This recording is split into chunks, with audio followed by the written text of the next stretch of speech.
હીરા ફક્ત ખાણમાં જ નથી પેદા થતા, ક્યારેક મહેનતની આગમાં તપીને બનનારા હીરા વધારે પ્રકાશ ફેલાવે છે. ક્રિકેટ એ અનિશ્ચિતતાનો ખેલ છે. ક્યારે શું બને એની કલ્પના કરવી પણ મુશ્કેલ છે. આપણે રોહિત, કોહલી અને ગિલની ચર્ચા તો કરીએ જ છીએ, પણ તમે માનશો નહીં, પણ મહેસાણાના એક નાનકડા ગામમાં 14 વર્ષના વિનયસિંહ સોલંકીએ એ કરી દેખાડ્યું જેની કલ્પના કરવી પણ મુશ્કેલ છે. હાલમાં મહેસાણામાં FSC ગ્રાઉન્ડમાં રમાઈ રહેલી અંડર-14 ઇન્ટર ક્લબ વન ડે ટુર્નામેન્ટમાં વિનયસિંહ સોલંકીએ 158 બોલમાં ત્રેવડી સદી ફટકારી છે, જેમાં 11 સિક્સ અને 47 ચોગ્ગા છે. વનડાઉનમાં ઉતરેલા વિનયસિંહે મેદાનમાં એવા ચોક્કા છક્કાનો વરસાદ કર્યો કે સામેની ટીમ હતપ્રભ બની ગઈ હતી. આ લીગ મેચમાં મહેસાણાની ટીમે વનડેમાં 482 રન ફટકાર્યા હતા, જેમાં વિનયસિંહ સોલંકીના 301 રન છે.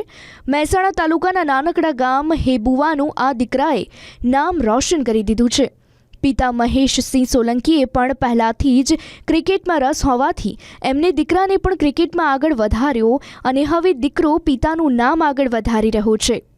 મહેસાણામાં અંડર-14માં રમનારો વિનય બરોડા તરફથી પણ અંડર-14 અને અંડર-19માં રમી ચૂક્યો છે. મહેસાણાની અંડર-14ના કેપ્ટન વિનયસિંહે સાબિત કરી દીધું છે કે સપના જોવાનો દરેકને હક છે. હાલમાં મહેસાણા અને બરોડામાં બોલરોના છોતરા કાઢી નાખતો વિનયસિંહ સોલંકી ભવિષ્યનો ગુજરાતનો ઉભરતો ક્રિકેટર સ્ટાર છે, જે પોતાની બેટિંગની પ્રતિભાથી એ સાબિત કરી રહ્યો છે કે તેને કોઈ રોકી શકે એમ નથી.